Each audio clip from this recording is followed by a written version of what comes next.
we also have to be accountable for our own mistakes. We can't just put it on all the sisters. We can't just sit back and say it's all their fault. We got to take ownership too.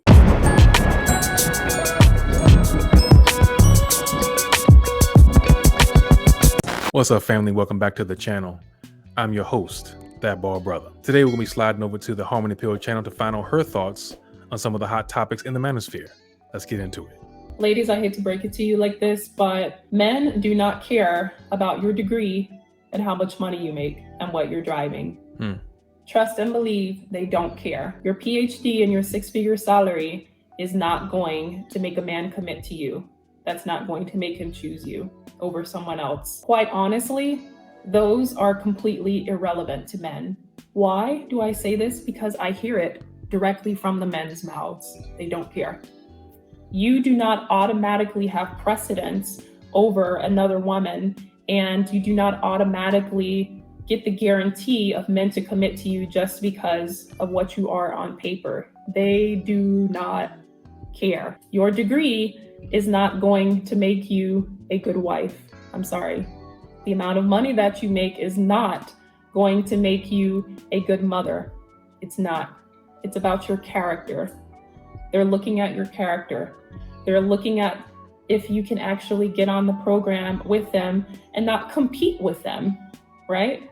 Men already have to go out into the world and compete with their careers alone, right? They don't want to come home and have to compete with you and feel like they're less than. She's right. We are mainly concerned with your character and personality, because what the salary and the degrees don't show is that how well you get along with someone, how understanding you can be. Are you willing to compromise? You understand what sacrifice means? All those things are important. I think that's what when people say, what do you bring to the table? Even though that's the wrong way to phrase the question, they're looking at, okay, beyond the visual, what do you have? What about your characteristics? What about your personality? How are you, when it comes to when things get crazy, are you able to maintain your composure and not panic? Or do you run at the first sign of trouble? Those are things that I think what we're really meaning when we ask the question, what do you bring to the table?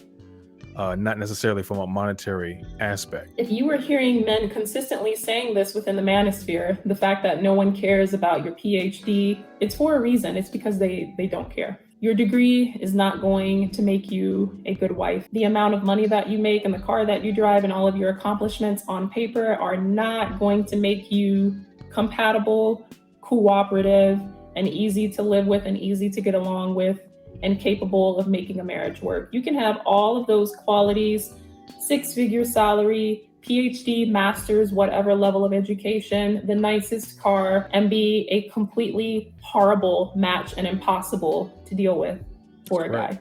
That's right. They're saying this for a reason.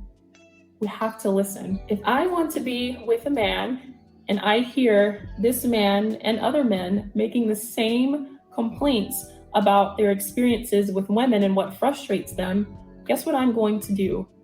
I'm going to actually listen to what they're saying and do the complete opposite of what they're complaining about. And conversely, I'm glad that she's speaking to the women, but let me take a moment to speak to the brothers real quick.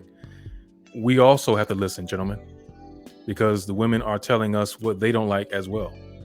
And I think that's part and parcel to the problem that we're dealing with in our community as it is right now. Everybody got talking points. Everybody want to throw jabs across the table, but no one wants to have a conversation, which involves you actively listening and then listening to respond, not to react. Maybe just sit back and hear what the other side has to say, take it in, absorb it, and figure out how to work with it. Not saying that everything that both sides have to say is right, but you can't solve problems if we're constantly talking over each other.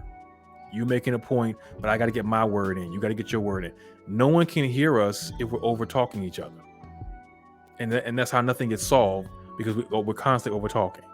So I think it's important that we as men also listen, because some of what we're hearing is accurate. Not all of it. You got to cherry pick, but there are things that are being said that if you listen, it's like, okay, all right, I hear you. I got to work on that. Because we as men, we're not all more better off than women. We got our shit too, right? And we got to work on ourselves and get ourselves right to be better mates before we can start complaining about how this woman is this, but that woman is that. We also have to be accountable for our own mistakes, right? We can't just put it on all the sisters. We can't just sit back and say it's all their fault. We got to take ownership too. Another complaint that a lot of men have today, ladies, is the fact that it's very hard for them to find women who are cooperative and submissive. I know you get tired of hearing that. I know you think they're bashing you, but trust me, it's not what you think. And I have to get into it. We have to listen to what they're complaining about. And if we fit the mold of what they're consistently complaining about, then we know something needs to change. Cooperative and submissive, in terms of what these guys want, is simply a woman that's okay with coming into alignment with his vision, right? Guys are leaders. Make sure that if we want a guy, we're respecting his vision and we're getting on that program and staying in alignment with him and not trying to go off course and do our own thing. You need to find yourself when you're single. You don't want to bring that energy into a relationship. If you're still trying to discover who it is that you are, you probably need to stay out of a man's way. Being cooperative and submissive to the right guy means that you are okay and open to getting on his program. What does getting on his program mean? Ladies, guys are leaders. We were not created to dominate men. It doesn't matter what year we are in, 2022 and forward. We were not put on this earth to dominate men. That dynamic does not work in a relationship between a man and a woman. Period. I agree with her. Now, the only pushback that I will give, again, as a man, something she said, men are leaders. We were looking for women to get on with our program. The important thing about that concept is that we men have to have a program to get on. We have to be leaders in the relationship, right? The same way she said, you take the time to find yourself while you're single before you get, and don't bring that negative energy to a relationship.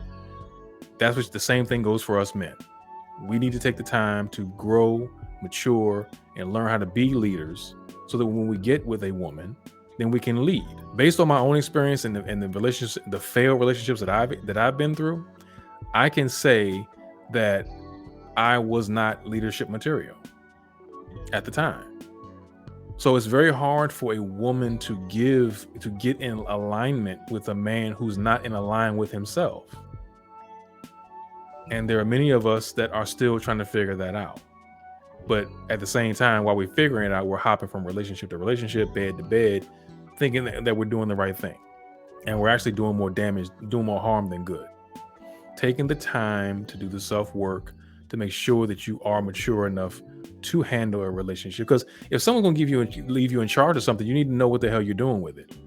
It's one thing to say, I know how to drive. It's another thing to actually get on the road and drive in rush hour traffic, in highway traffic, in ice, in snow, in rain. You got to know, you got to have that situational awareness about you that gives the woman confidence that if she does submit, air quotes, then she's giving herself over to someone who she believes and has confidence can handle the responsibility. And that's a lesson that I had to learn myself. And there's a great many dudes out there and brothers out there. I'm sorry. There's a great many brothers out there who also need to learn that. You're not inherently a leader. Leaders are made, not born. There's a difference. If you have made the decision and the conscious effort to be in a relationship with a guy, you have to respect his vision and you have to be okay with being in alignment with that. You cannot compete with him. You need to leave that energy in corporate. When it comes to making a relationship work with a guy, you have to be okay with letting him lead. Otherwise, there's no purpose or point in you being with him to begin with. A guy does not want to compete with you when he gets home.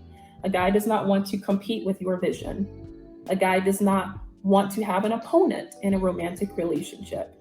Please understand that a relationship takes cooperation. Guys are the leaders.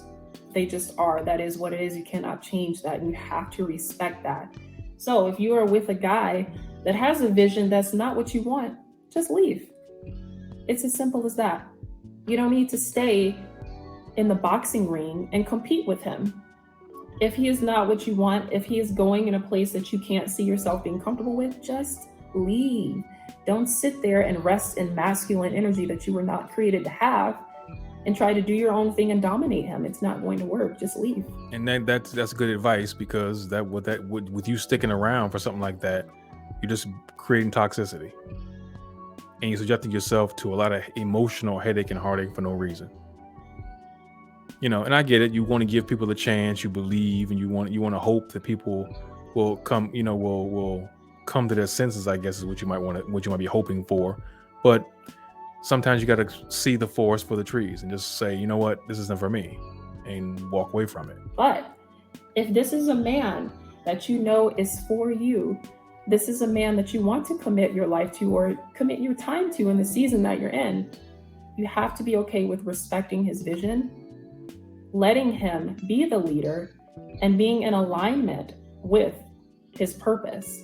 That doesn't mean that you guys need to do the same exact thing, but what that means is you can't try to change him. You can't try to control his decisions. You have to cooperate in the sense that you're okay with being his partner and not his opponent.